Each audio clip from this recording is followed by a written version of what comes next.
Hey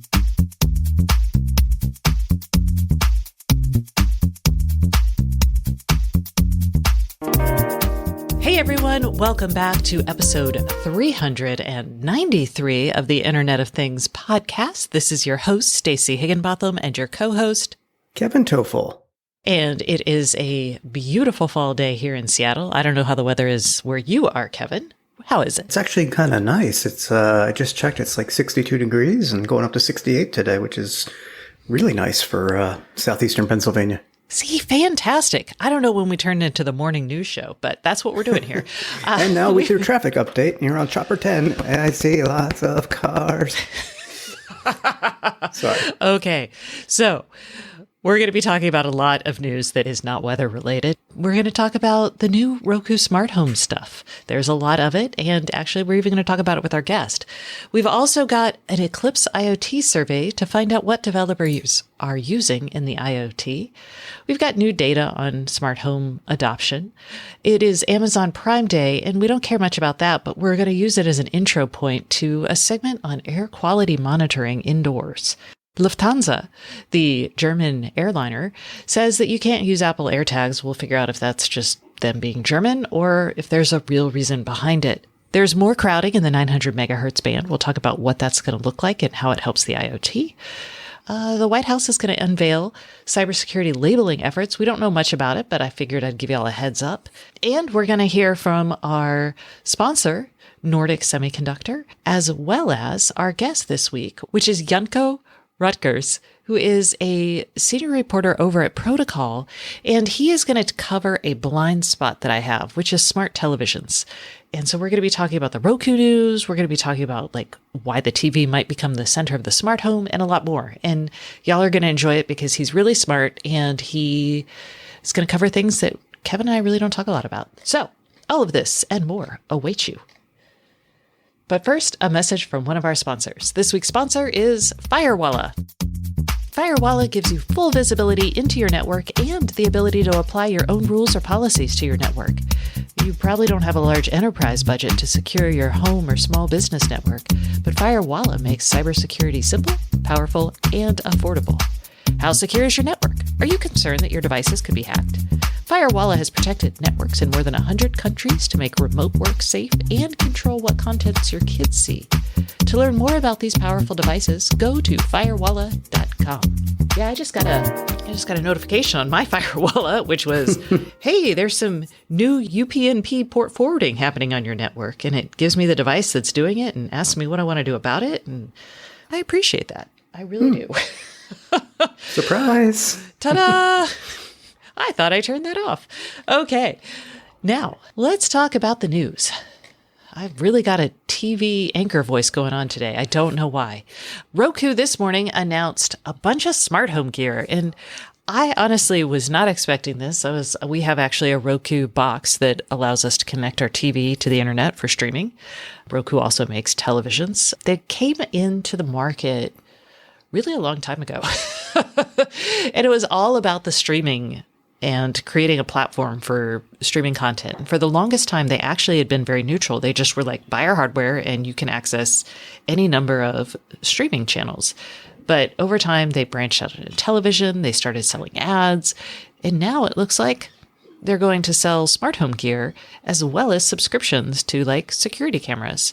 So I thought there were two notable things here. One is they're going to be exclusively sold, their devices, at Walmart. And the other is that these devices look super familiar because they're produced with Wise. They look identical to Wise products, just repackaged. There'll be a different app. They'll work with any Roku TV OS device. So if your TV is built by Roku, has Roku software built in, or if you have a Roku TV set-top box, these will all work with those. I think this is super smart for a number of reasons. First of all, I didn't know this. I had to look it up, but Roku has 63.1 million accounts as of July of this year. So it's got a big user base. It does. And it's been around, as you said, it's been, I think it was 2011 when the first Roku streaming, it was a box. It was actually made in conjunction with Netflix. But now they do their own thing. And so you've got your big user base, and that user base sees your product name all over Walmart, because everywhere I go in the Walmart electronics section, anywhere I'm looking at TVs or anything streaming wise, I see Roku, Roku, Roku. So people at Walmart are familiar with that. But they may not be familiar with Wise or even smart homes, to be honest, or it's just too expensive. There's so many different little barriers there to this user base. So I think it's smart. They're going to exclusively sell these products, as you said, 3,500 Walmart locations. That starts next week. Starting today, you can actually order online from either walmart.com or roku.com. Real quick on the devices. There's a floodlight camera, indoor and outdoor cameras, indoor 360-degree camera, video doorbell chime, white or colored smart bulbs, smart lighting strips, and smart plugs for indoor and outdoor. Basically, I don't know, is it 95% of the Wise product line? If not all, well, there's no, because Wise has all those weird things. Well, they have the vacuum and the vacuum. Yeah. They have some. Do they still have their watch? But it's a wonderful intro package for the smart home. And their devices, I'll just let y'all know. So Roku is actually, they've been very clear that they're going to, quote, layer on additional security features to Wise's stuff. So that might be because Wise, for example, had an open security flaw in their cameras that they didn't patch and didn't really tell their users about for a long time, which kind of upset a bunch of people. That makes sense. It was a camera flaw. So they're saying that because they're using the hardware and they're laying the Roku OS on top of it, they're going to do software updates and do their own feature path on this.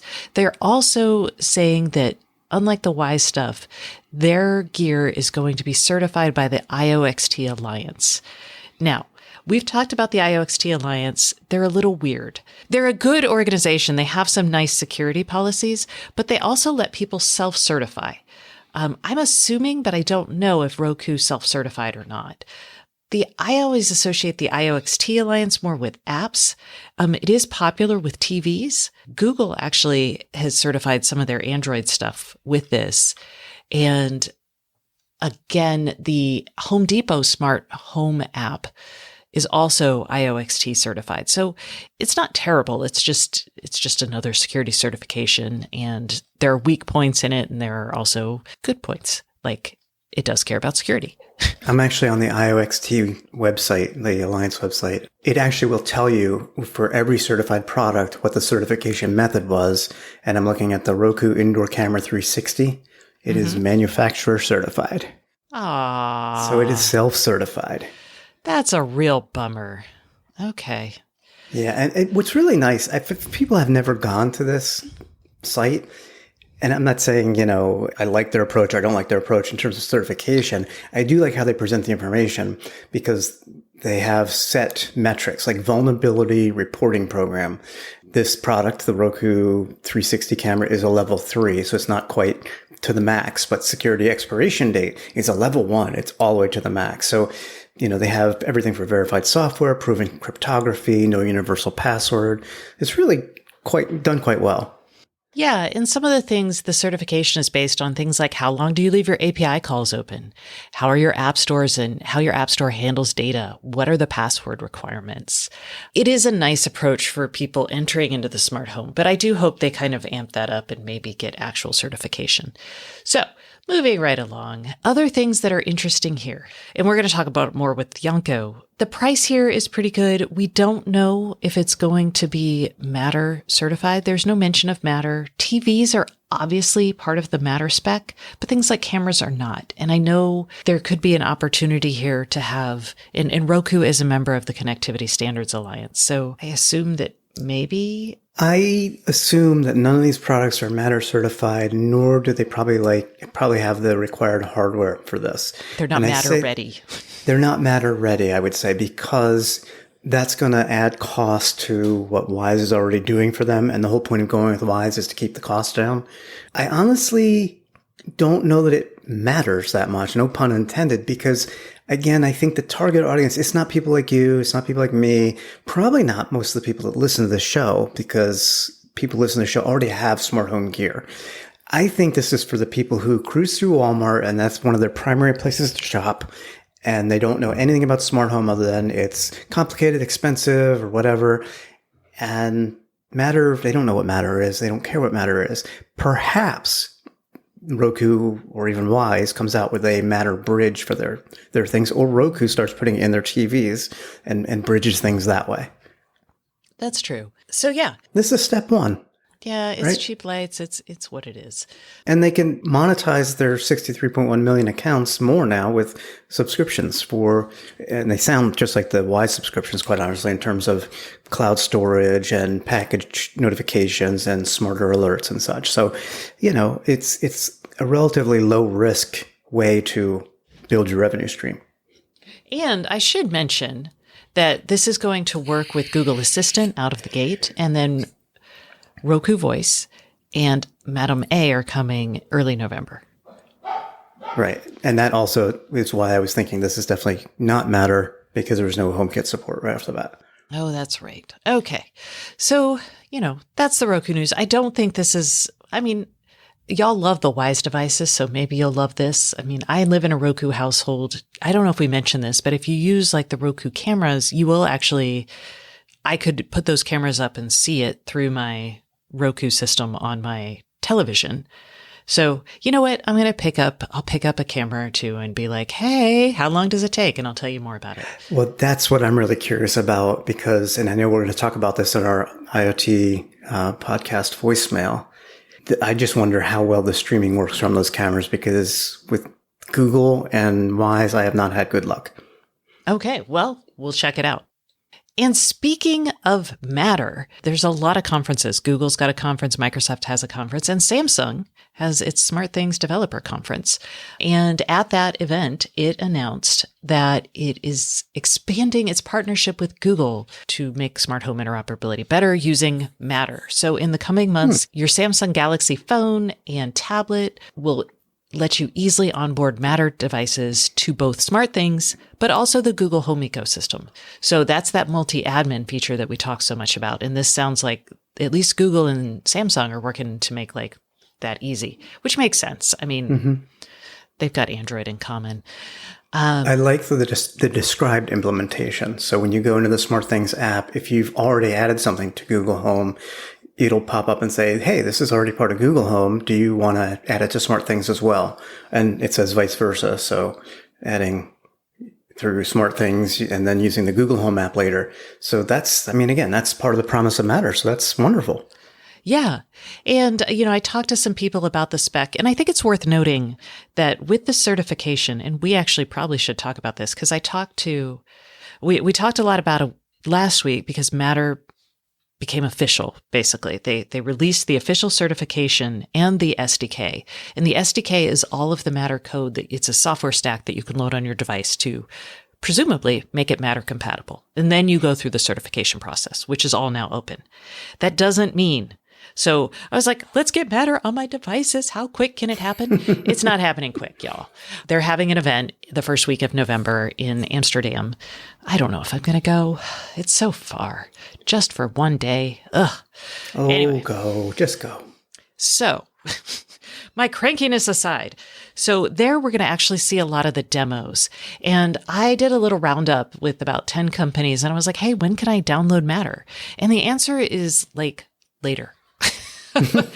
Even if you have a device that's Matter ready, everybody is testing out. They've now downloaded the official SDK. They're testing it out. So Google's like, yeah, we're going to have some of our stuff later this year that'll be certified.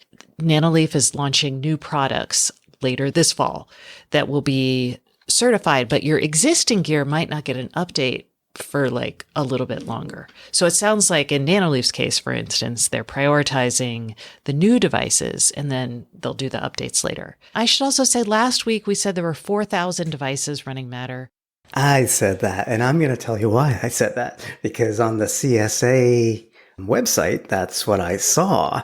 However, we were told later that is for Zigbee devices, correct? Yes, because the CSA also, remember they used to be the Zigbee Alliance, and yes. So that's Zigbee devices. So now the website reflects 4,000 Zigbee devices certified. It does not specify a number, at least not that I saw, of Matter certified devices. So My bad, but they're bad too, I say. The point is, there are no Matter devices out there. But Assa Abloy, which is doing the Yale lock, and we talked about that a couple weeks ago, their Matter Smart module, they're trying to get it out as soon as possible, but it doesn't sound like they have a date yet. Google doesn't have a date yet. Amazon says they are going to roll out Matter to well over 100 million Echo and Eero devices across 30 different models later this year, with broad availability next year. So that's going to start happening, I would imagine, December. Amazon has also been working with some partners, and they're expanding their partner testing with Matter program as well. Samsung SmartThings, they're talking about their Google stuff, but again, this is soon, but not yet today. Eve says that they're going to release their first round of updates around the time that Matter is fully launching, and so that to me implies that November event. One thing, I don't doubt what any of those companies told you or anything like that. Behind the scenes, though, I think there may be some Matter things working over Thread, in a sense that the Schlage lock that I reviewed recently that works, it's HomeKit because it has the NFC chip from Apple Watch. Yeah. So somebody at Google, I don't want to say the name only because I think I know who it was, but I don't want to attribute this to the wrong person, said, hey, by the way, we have OpenThread or Thread working on that device right now, the very one you have. I mean, okay. So it's kind of like it's there, but it's not officially being used yet in a sense. Well, yeah, because if you have a developer account, you can actually download. We mentioned that a couple weeks ago. You can download the Google developer account and get developer access to it and run Matter on devices. So that is actually a way to do it. It's not necessarily the experience everyone will have. Correct. And as we also said previously a couple times this year now, the Eve app does show you your Thread network, which is kind of nice. So I have a Thread network, and that's going to be used for Matter. Is it being used for Matter right now? Well, only the Eve devices know that. I don't know. In some cases, it's kind of like it's there. It's just not, the switch hasn't been flipped. It's running Thread. It doesn't have the Matter SDK that's official. That is true. Probably needs an update. Yes. Yeah. So anyway, the point here is Matter is coming still. It's sort of out if you're a developer, and we'll all get it. Probably start seeing it in November, it sounds like. So yay. All right. Moving on from Matter and Smart Home. Let's talk about the Eclipse Foundation IoT and Edge Developer Survey Report. This is actually from last month, and I've been sitting on it because it's developer. No, I actually love that. This is one of my favorite reports because one of the questions I most often get asked when I'm out about into the world is like, what RTOSes are people using? I mean, some people get really cool questions like, who are you dating? What are you wearing? But I get, what are the RTOSes that people are using? And so I always look forward to this report because they tell you. And I'll just give you that right now. The number one finding for the top operating system for constrained devices. So this is embedded systems and those running RTOS. Oh, actually, no, it's not those running RTOSes. Linux, 43% use Linux, 22% use FreeRTOS. And then 19% use no operating system. They're using just bare metal, which is dangerous. And then the other is 10% using Embed OS. Zephyr actually showed a slight decrease from 10% in 2021 to 8% in 2022. And they mention a new OS called Oniro. I haven't run across Oniro yet. So I was like, I'm looking that one up. Maybe that's why it's at 3%. There you go. I mean, that's an Eclipse Foundation project, so maybe they just had to throw it in there because it's their baby. But you know what? If anyone's using it, feel free to shout out and tell me why you're using it or what's good about it, what isn't. I don't know. If you are doing IoT gateways and edge nodes, 51% of your devices are going to be Linux-based and 42% are Windows-based. Only 10% are Azure Sphere. And Azure Sphere is Microsoft Azure's secure OS, and it ties back into the cloud and a secure enclave on the device itself. And I'm glad that 10% of devices are coming in with this because it is pretty compelling. And it is generally, it's a fat well, it's a fatter OS, let's call it that. It's not good for microcontrollers, so this is why it's on gateways and bigger edge nodes. But I can't tell if I'm disappointed or I'm like, hey, go Azure Sphere.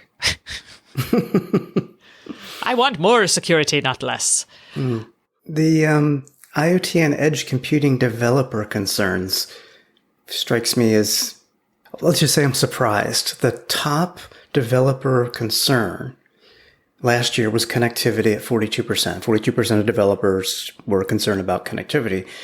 It's actually up to 47%, not up 47%, but up to 47%. So a 5% increase. And I'm like, wait, we talk almost every other week about some new easy to deploy connectivity solution. Are we missing something, or are the developers missing something? Connectivity is hard because you have to figure out your base connectivity, right? And that's like, do I use LoRa? Do I use cellular? Do I use Wi-Fi, right? And once you figure that out, you have to find the right stack to put on your device and tie that device into the cloud. And if you don't have like some very popular options, like Amazon has a link to LoRa. I don't know if Azure does, actually. So you've got to find those easy links because it is still really hard from the perspective of not just getting connectivity on the device, but then tying that to a server somewhere in your cloud. So that makes sense. It does also imply that there's still opportunity for like the holograms, the Blues Wireless, all those companies that are like trying to make it so easy. That's what I was thinking about, because there's all these little dev kits and SDKs available. And, 2-3 weeks ago, I used the one from Blues Wireless, the dev kit, and had a little LoRa devices sending weather data from outside, not over Wi-Fi, but over LoRa, then over Wi-Fi to the cloud. And I'm like, there are so many options out there. And that's why these companies are making the dev kits available. But like, are they just not meeting the needs, or is it just a decision issue? I think there's just so many options. And it's kind of like you can have one of three: cheap, fast, or good, right? Right. And I feel like connectivity has similar issues, like battery life, cost, or security are probably kind of the way to think about it. Maybe security, quality, reliability. I'm trying to think about, but so I feel like it's probably a little bit of and cost. Right. Oh, I said that, didn't I? Subscription cost. Yeah. It's anyway. 4 of 8 things that you can't have. Exactly. That's what I think the issue is. Let's see. Any other exciting things? People are still using Java, followed by Python, followed by JavaScript, followed by C. MQTT? Yeah, MQTT is still everybody's favorite, which makes sense. Is it decreasing? I guess it was 44%. It is decreasing and now it's 33% this year. What is the gains are TCP/IP and Telnet? No, just kidding. TCP/IP gained, whereas HTTP and secure HTTP as well as REST both barely dropped. Yeah, so I wonder what else you're using. Maybe it's Telnet. Proprietary. Yes, or maybe it's Telnet. Please don't. No. And then when it comes to hardware architecture usage for IoT devices, hardware architecture for IoT constrained devices, we're seeing a big decrease in the ARM Cortex M7, which is the beefiest ARM microcontroller. And that's getting picked up in the M0s and the M3 and M4 class. So the slightly more constrained. So that, I guess, means that people are either doing more with less, or maybe they're, just stapling a bunch of the smaller ones together and then doing it that way. It's hard to say. More efficiency in algorithms, so less compute power needed, and then less battery power needed as well, is what you want. Getting back to those things that you want, but you can't have. Yeah. This is a great report. We'll send you, and I'll close it out with the IoT middleware. The race is still young. From 3 to 2. Yeah, now there's less. AWS IoT had 32% of the surveyed market. Microsoft Azure had 22% of the surveyed market. And Google Cloud IoT platform had 17%. But that's obviously going to drop because Google said they're going to stop using their cloud IoT, or stop offering their cloud IoT platform. And there's also a bunch of proprietary options like Bosch IoT Suite. IBM Watson is still running around there. Cumulocity is in there. So, well, and to be fair to those 3 up and comers, they've gained while all the big three all dropped. Minus 5%, down 5%, all of them, Microsoft, AWS, and Google. Yeah, so that's significant. All right, well, that's enough enterprisey news for the day, you think? Sure. I think so. Yeah. All right, let's talk about smart home stuff, specifically air quality monitoring.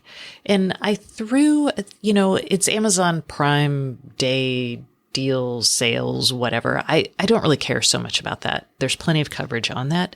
But while I was looking at some of the coverage, I noticed that the Amazon Smart Air Quality Monitor, one, if you want it, it's down to $48.99, down from $70. This is an indoor air quality monitor made by Amazon. It communicates to your Echo, but it does not communicate with, well, it has a display, so I guess it does communicate with you, but you can't talk to it. There's no Echo inside.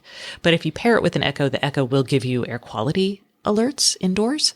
And I noticed that it also now can be used to trigger Madam A routines. So when your air quality drops, it could trigger your smart air purifier. So that's pretty cool. And then, we were talking about that, and Kevin mentioned his indoor air quality.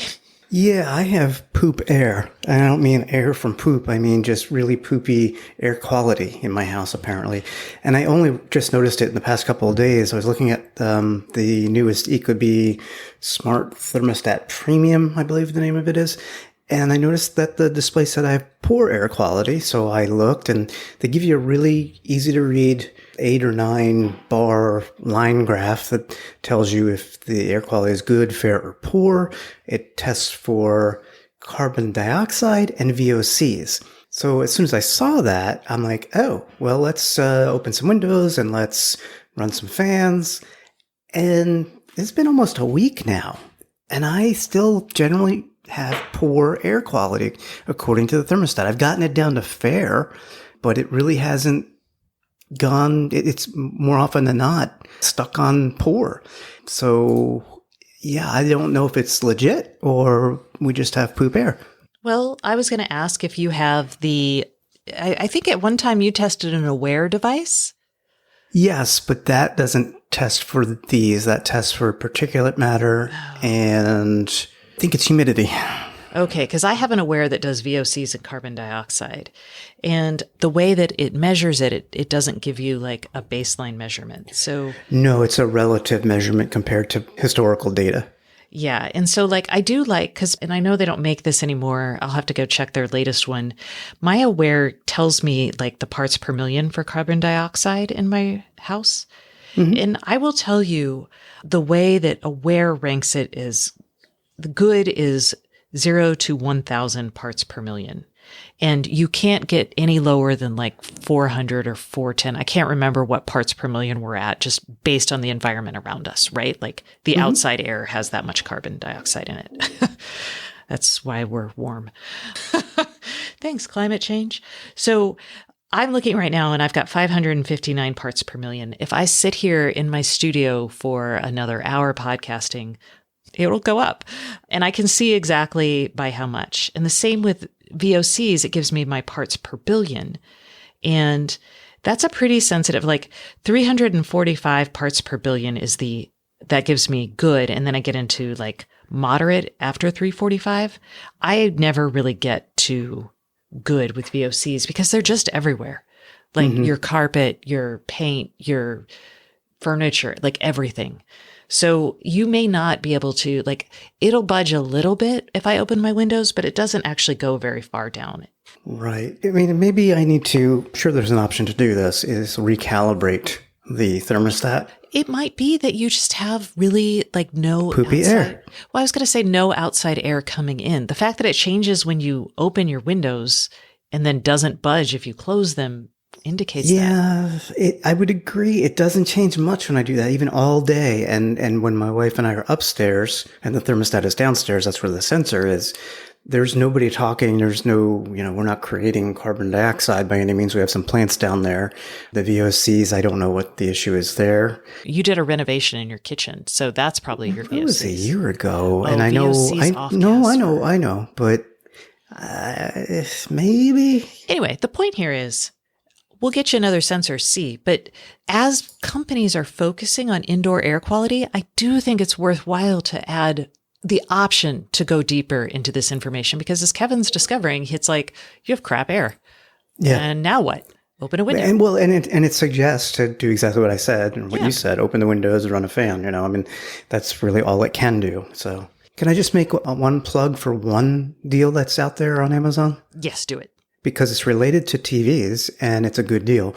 The Echo Show 15 was recently announced that it will have, it'll basically be upgraded to a Fire TV. It'll have the Fire TV operating system or features.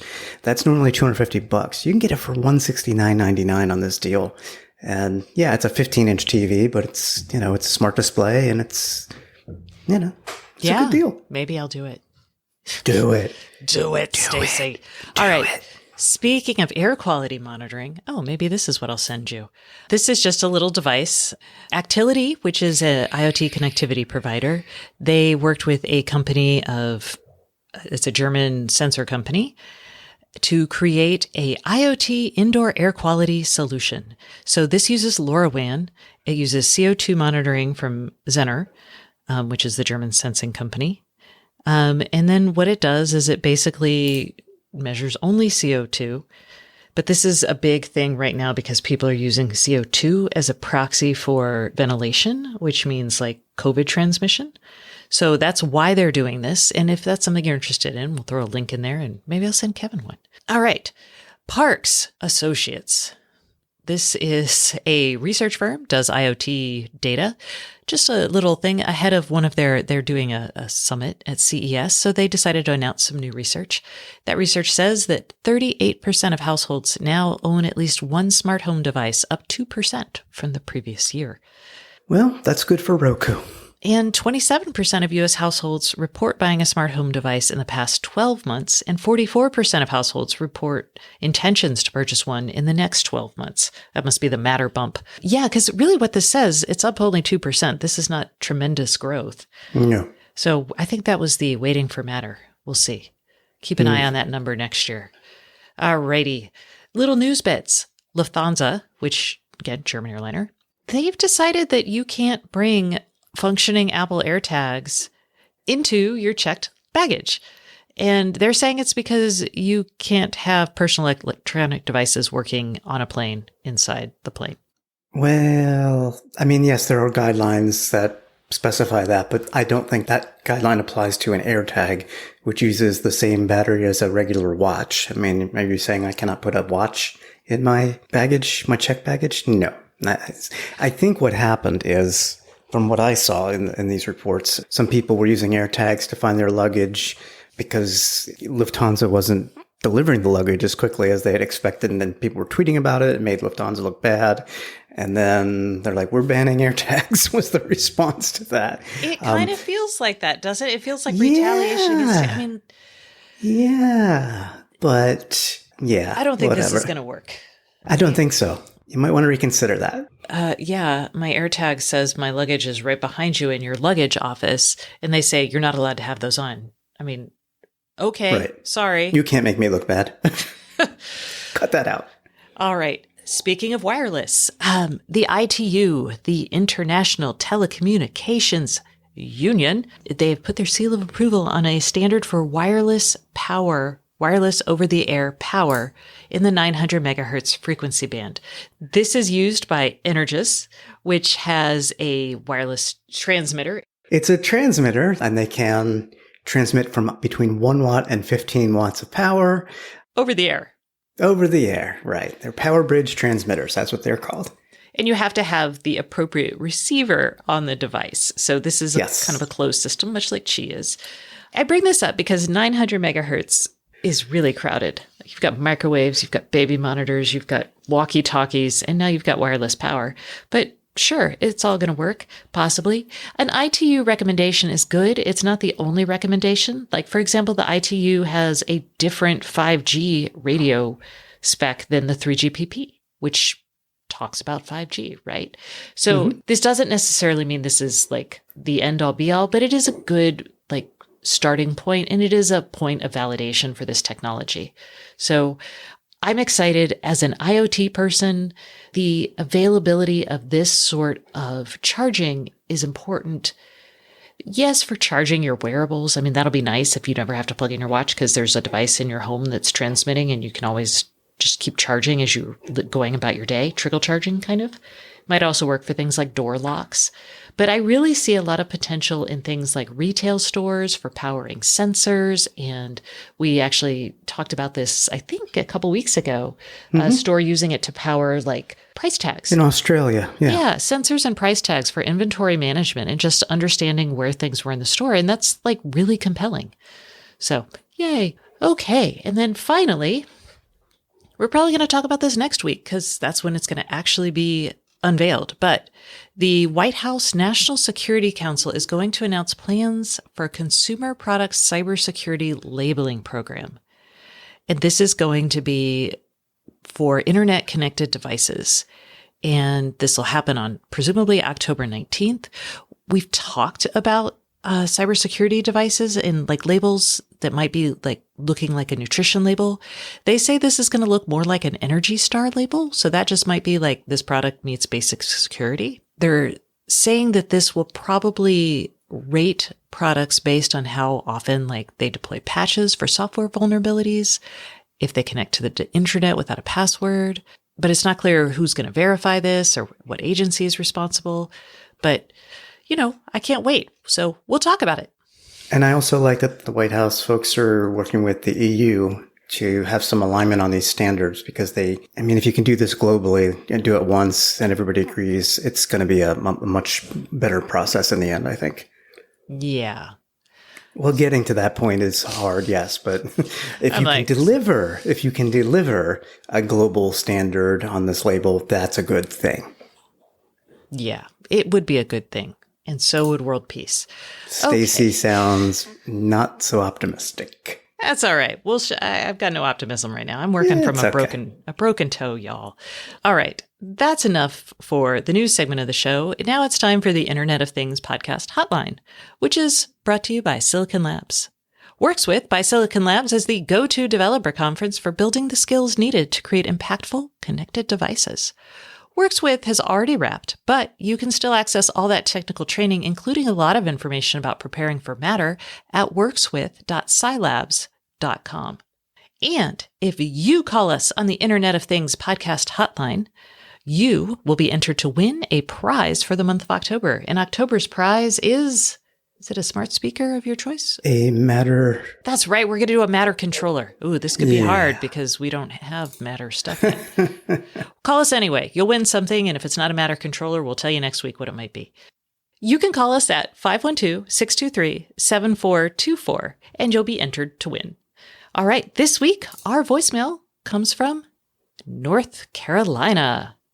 Let's hear it. Hey, Stacey and Kevin. Love your show and all the other projects that you do and contribute to. So, be buying a house pretty soon in Western North Carolina. And I currently have the second generation of Google Nest Wi-Fi router. I love smart home projects and I really want to set up something nice, but I'm curious if I get Wise door locks, the Wise lock bolts, and probably a couple Wise cameras. And I'm wondering if I need a hub. Best that I know, I use Google Home on my devices and was curious how I should go about it. But yeah, love the show. Keep it up. And I tell all my friends about y'all. So, ooh, Kevin, we just talked about this. Why don't you? I was just going to say. Why don't you use your extensive experience with your Wise cams to answer this poor fellow's question? So you can add any of the Google Nest Wi-Fi products to the home. You've got your mesh network and your Wise devices will certainly work on that network and they will work with Google Home. However, a couple of caveats. If you don't have a smart display that works with Google, and you plan, say, to just look at your cameras on your phone, you're going to have to use the Wise app to do that because for some reason, at least on my phone, and maybe it's because I'm on iOS, to be fair, I don't think that's what it is. I cannot go in the Google Home app and look at my Wise cameras. It tells me, sorry, we can't do that here. You can Chromecast it or, look at it on a Google Home smart display. So that's one caveat there. The second is, and I hope Roku's figured this out, Wyze cameras, viewing them on my Google Home devices, it does not work well. It gets choppy. It just pauses every 7 or 8 seconds. It takes a long time to get started.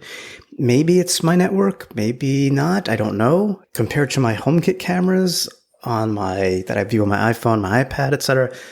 I mean, those are quick and they work perfectly. So I guess I would caution you to say, temper your expectations, or hopefully the issue I'm seeing is specific to me. Got it. All right. Well, consider me tempered. Okay. Well, that answers your question, even if it's maybe not ideal. We should find one that we can answer in the affirmative and positively for people next week. If you would like to give us that question to answer, or just a call to be entered to win, give us a call at 512-623-7424. And that concludes this segment of the show, but please stay tuned for our guest, Janko Rutgers, who is a writer at Protocol and our former colleague. He's going to be talking all about smart TVs and how the television might become the hub of the smart home going forward. Before that, you'll hear a message from our sponsor. This week's sponsor is Nordic Semiconductor. Hey everyone, we are taking a quick break from the Internet of Things podcast for a message from our sponsor. And this week's sponsor is Nordic Semiconductor. And I have Ioannis Glaropoulos here from Nordic to talk to us about Wi-Fi. So Ioannis, 2 weeks ago on the podcast, we talked about the NRF 7002, which is Nordic's first Wi-Fi product. Could you give us a quick refresher on it? Of course. NRF 7002 is a Wi-Fi companion IC. It adds Wi-Fi capabilities to our NRF 52, NRF 53, and NRF 91 series devices. It supports both the 2.4 GHz and 5 GHz Wi-Fi bands, and it is Wi-Fi 6 certifiable solution. You mentioned NRF 7002 is Wi-Fi 6 certified. So can you talk a little bit about the benefits of Wi-Fi certification? So Wi-Fi 6 certification indicates that the product has undergone a lot of testing and that it meets industry-agreed requirements for aspects like interoperability, protocol compliance, or security. It is not mandatory for Wi-Fi products to be certified, but certification is strongly desired in the Wi-Fi-based IoT. It guarantees that Wi-Fi products will smoothly interoperate with Wi-Fi 6 certified access points, and in general, it ensures a good user wireless experience. But certification is costly in time and money, and that is why product makers often consider already certified Wi-Fi modules for their product designs, even though that will also increase the cost of the final product. Okay, Wi-Fi certification is important, but it sounds like a big effort for product makers. What is Nordic's response to those that would like to design their own Wi-Fi solutions based on the Nordic NRF 7002 SoC? We are recommending Wi-Fi Alliance Quick Track Path for certification, a flexible path that moves some of the effort from the product makers to the chip vendors. Essentially, Quick Track allows end products to get the Wi-Fi certification with a moderate investment of time and cost. And that is so because it's tailor-made for products that may be based on components that have already completed full Wi-Fi certification. Those are defined as qualified solutions. Can you give me more details on the Quick Track path on the NRF 7002? Yes, Nordic will validate and certify the NRF 7002 based development kits and will register these reference designs as qualified solutions. Our customers can then use our kits as the basis for their designs. Basis means they are allowed to customize certain parts of the Wi-Fi functionality to meet the end product requirements, for example, the antenna design, RF components, or the operating system, and still the products will be eligible for the Quick Track path. Of course, this holds as long as they use the NRF 7002 hardware and firmware. Product makers do not need to reach out to authorized labs for certification testing. If they're Wi-Fi Alliance members, they can get the tools to run conformance testing in-house and certify by submitting the test evidence. That will drastically reduce cost and time to market. This all sounds very useful. Where can our listeners go to learn more about Nordic's roadmap to Wi-Fi certification? Always go to nordicsemi.com/Wi-Fi. Sign up for the Wi-Fi updates. There will be a relevant webinar coming soon.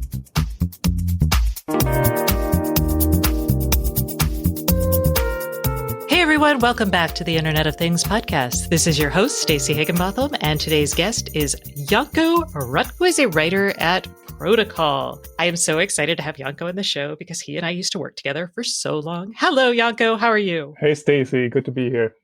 I am so happy. One, just to hear your voice again, but two, you're like one of the smartest people I know when it comes to like reading device tea leaves and honestly scooping things from the FCC. You're really good. So I had you on because you had written about the role that the TV was going to play in the smart home. And I don't watch TV. I'm pretty bad when it comes to televisions. So I really appreciated you kind of attacking that blind spot I have. So what is the role of the TV in the smart home today? And where do you see it going? I think there's two ways to look at it, essentially. Right? One is just the consumer. What do they want to do? And I mean, you're the smart home expert here, but my view from the outside in has always been that it's still too complicated to manage a lot of these things, that people don't have the right tools for dashboards, especially family households, essentially. It's really complicated if one person is there to manage everything on their phone. So you need sort of a communal device dashboard, and smart displays can be good for that, but then smart displays often have just one place in the household, and the TV is right there. The answer has been right there in the middle of the living room the whole time. So that's how consumers, I think, are warming up to this. But on the other hand, there's also TV makers who are trying to figure out what else they can do with these displays and how they can keep people from upgrade their TVs. And so TV makers have been throwing all kinds of stuff against the wall to see what sticks. During the pandemic, there was a little bit of the idea of workouts on the TV, which maybe has some legs, but now that people are starting to go back to the gym, maybe not as much as companies as Samsung and so thought. And the smart home seems to be like the obvious next bet, because a lot of those things, again, you need a dashboard. If you have cameras, you need to have a place where you watch them. And the TV, especially as these devices are becoming more powerful, seems to be a good answer for a lot of these problems. So I feel like my family is a little weird when it comes to TVs. We only have one TV. It's actually in our family room that is in our basement that we don't spend a lot of time there. And instead, everyone grabs like a tablet or, Lord help them, a phone, and just runs off and watches whatever they want when they want.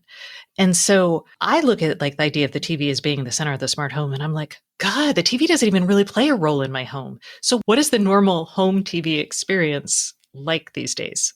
That's a very good question. That really depends on a lot of different things, I think. And one big factor is how old people are, to be quite honest. If you look at who still watches traditional TV, like broadcast TV, the stations CBS and Fox and ABC and whatnot, that's basically almost exclusively senior citizens at this point. I'm sort of a little bit here, maybe it's not entirely true, and I don't want to offend anyone. There's great shows on broadcast television. If you are listening to this and you're watching ABC all the time and you're 25, good for you.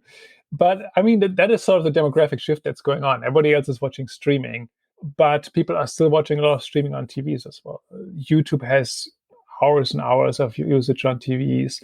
Netflix TVs are the primary device, how that gets accessed. So a lot of streaming is happening on TV sets. And I think the pandemic has sort of brought people back to that. Everybody being at home, people have, added more sound bars. People are getting newer TVs all the time because HDR is great and all those things. So yeah, there is a trend definitely of people watching TV on their personal devices, but I think the TV itself still plays a big role too. And if you look at some numbers from Nielsen and so forth, there's still hours and hours every day that people either, again, stream or watch traditional television. That's sort of an age question. Got it. Okay. See, I knew I was weird and my family was weird. So now you've just proven it with your data. Okay. So we've definitely seen the rise of the connected TV. Can you talk about the business models that are kind of associated with that? Because it seems like even non-traditional TV players are getting into this game, like Amazon, or maybe they've always been in it. Yeah, it's interesting. And it's sort of the pandemic and supply chain shortages have sort of reversed that trend a little bit and thrown everything a little bit in disarray. But for years and years, TVs have gotten a lot cheaper. It's one of the few product categories that has really it's like anti-recession, basically. The TVs are becoming cheaper every year. And so TVs have gotten cheaper a lot, which then means the profit margins for these companies, for the TV makers, have gotten smaller. And that has gone along with sort of shifts in the industry. For a while, it was big companies like Sony, big Japanese companies dominating TV sales. Then Korean companies, LG and Samsung, came in, basically took that whole market because they made really good TV sets. They figured out how to sell sort of premium experiences. When 4K became an HDR, they were the companies that you look to. It was like, if you want to have a good picture quality, buy a Samsung TV or something like that, or an LG. I'm not making a commercial here for either of those companies, but those were basically the companies eating a lion's share of the market. And then more recently, we've seen Chinese companies come in and sort of steal some of these ideas or borrow some of these ideas from the Korean companies, vertically integration, making their own panels, but at a much lower price point. So companies like Hisense, companies like TCL came essentially out of nowhere, especially TCL. They partnered with Roku early on. But by being able to make pretty good looking TV sets that you can find at a store for $300 or $400 max, they've been able to eat a big share of this market. But again, the profit margin is very, very small. And we know that from a couple of companies that are publicly listed, Vizio is one of them. At some point, their profit margin was like single digits, essentially.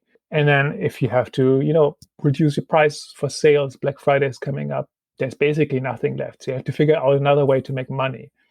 And increasing that is streaming and advertising. So initially, people only watch Netflix. Now they're watching a lot of ad-supported television. All the TV makers have their own ad platforms, or they have their own linear streaming channels and so forth. So they're selling these devices at cost, sometimes even below cost, and then making that money back with advertising. And obviously, that's a business model that Google is pretty familiar with, that Amazon is pretty familiar with. So all those guys are getting in there as well. And I think as this market is getting divided up and they're realizing services are actually a real good business for us, and we can, we're not selling a thing once, but we're actually making recurring revenue month over month. They're looking at other areas too, and they're thinking, well, what else can we sell consumers? What are they willing to pay for every single month? Maybe it's a home security subscription. Maybe it's something else that they pay for. Maybe we can partner with somebody to bring something here and bundle something up. And so I think this also has brought people to a point where they're looking more at smart home and non-TV applications for televisions that can then be monetized down the line with recurring revenues. So could they charge, I'm curious because I know, Apple, for example, if you have Apple TV, which isn't an actual TV, it's just a box. But if you have that, it will talk to your Apple Watch and it will show you workout data for the Apple Fitness service. So if I were Samsung or Vizio and I wanted to do a deal with, probably not Apple, they probably won't do it. But if I wanted to do a deal with Amazon's Halo Band or Google's Fitbit, that might be a revenue opportunity for them. Well, I think both of those examples are tied up with two platforms in the TV space. Okay, so you think they'll just keep it on their own? That's a challenge in a way, which is interesting too, right? But if you have an app platform on a TV set and there's a company like Peloton out there who wants to expand and maybe find new customers, that's an opportunity. And a lot of these fitness companies and also fitness studios are starting to make their own wearables. So those might get connected to TVs and so forth. So a whole bunch of stuff's coming in there suddenly. Okay. So, they might make money becoming this shopping center. I was going to say flea market, and that would be terrible. Like a mall for apps, for your things that you might want to see on the TV. Okay. And that brings us to some of this week's larger news, which is Roku. Yesterday, Roku announced that they were going to put out a bunch of smart home devices. We talked about it a little earlier on the show, but plugs, video cameras, video doorbells, chimes, smart lights. Can you talk about why Roku is getting into this space, do you think? One of the reasons Roku is getting into this is that they have to be a little bit on the defense about some of their competitors who are very aggressively looking at smart home and connected devices to make their TVs more valuable. So if you have Google there with Nest cameras and so forth, if you have Amazon with their line of home security, home cameras, all those things, it's very natural for those companies to build tie-ins, and they're already doing that.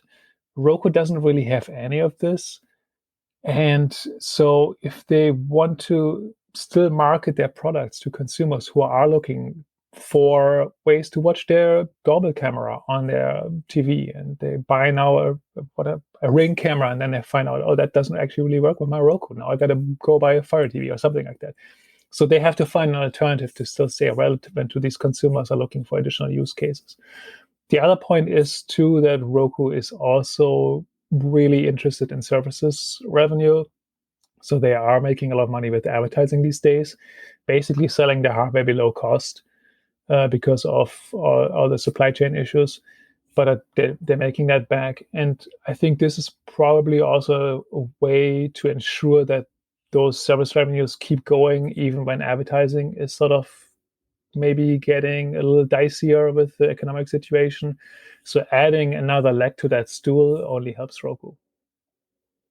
True. And this gets into something like, so one of the things like Roku's talking about, hey, you can view our cameras on our TVs or through your TV if you're using our hardware, other devices.